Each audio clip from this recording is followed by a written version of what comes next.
soon I will be done. Trouble of the world, Lord, trouble of the world, trouble, Lord, of the world, out sooner will be done.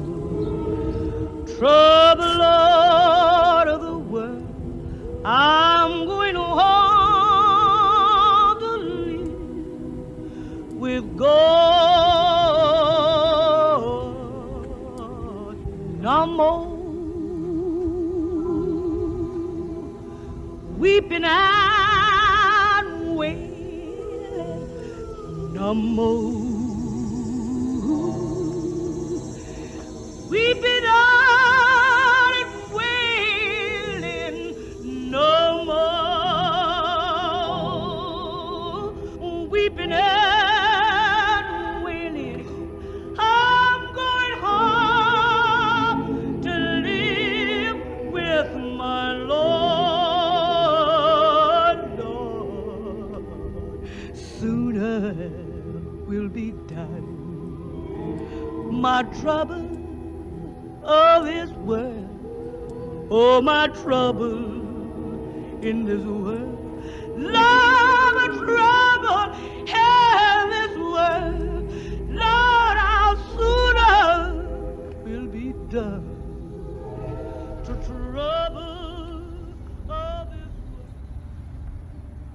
Mahalia Jackson, one of the greatest singers of all time, not just gospel singers, but I'm talking about singers in general. Mahalia was born October 26, 1911 here in New Orleans, Louisiana. Grew up in the church, grew up very poor as well. Later on in her adolescent years, she had moved to Chicago and linked up with a couple of other singers, and they performed under the name of the Johnson Sisters. Now, I gotta remind you, as you're singing in the church, the Great Depression is here in this country, and when these girls would perform, sometimes they would get paid, sometimes they wouldn't. Sometimes they would only get paid $1 and have to split it between the three of them. And for many years, Mahalia Jackson performed it just like that. Sometimes she would make $1, sometimes she'd get lucky and get $3. Very, very tough times. And in between gigs, she would work whatever jobs she could, whether she worked at a factory, she did housekeeping, she worked at a laundry facility, anything in between. For many, many years she did that just to pay the bills. And later on, she hit it big. In 1947, she recorded a song called Move On Up a Little, and it sold 2 million copies. That was the first gospel song to ever sell 2 million copies. And it was the first gospel song ever to rank number 2 on the Billboard Top 100 charts. And as she became more popular and people, they had to start paying her more money for her to perform, she later on went to perform overseas. She had signed a contract with Columbia where they paid her $50,000 a year. Now, there was always pressure put on Mahalia to, sing secular music. And that was one thing that, and I do give her credit, that was one thing that she ultimately always refused to do, and that's to never bow down to pressure and to do what you want to do in life. And that is exactly what she did.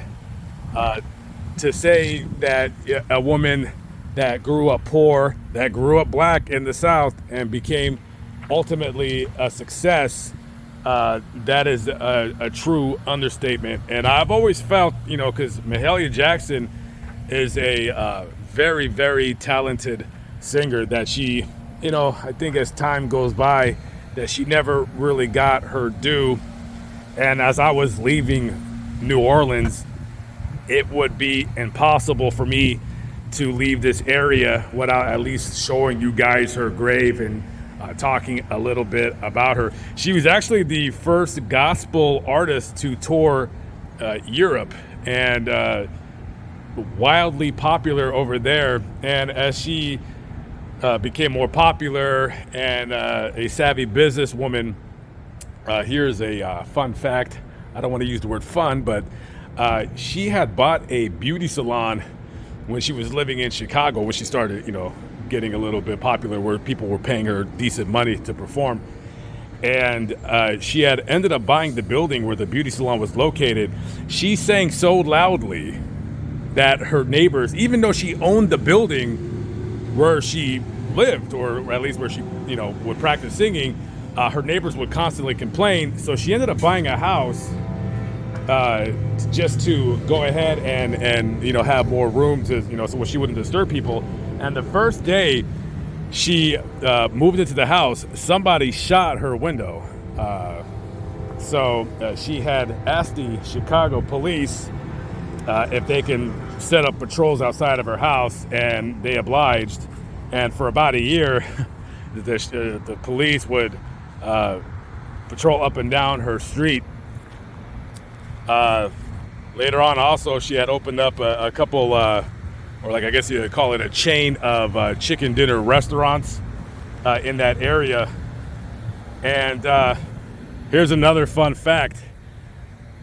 And I found this very interesting, sad, but interesting. When Mahalia would perform, and whatever contract she signed, she demanded to be paid in cash. The reason why is because when you're a black woman back in those days and you have a check for $10,000, the banks are gonna look at you like you're crazy or give you a problem. So she was always known to have to carry a bunch of cash with her suitcases everywhere she would go. This is her grave. This is Mahalia Jackson. She died of heart problems, I believe heart failure, January 27th, 1972. This is her grave right here. Just died pretty young too. Died very, very young. And she'd have been 59, she'd have turned 60 that year. Let me open this gate so I give you guys a better look. It says on her stone right here, the world's greatest gospel singer.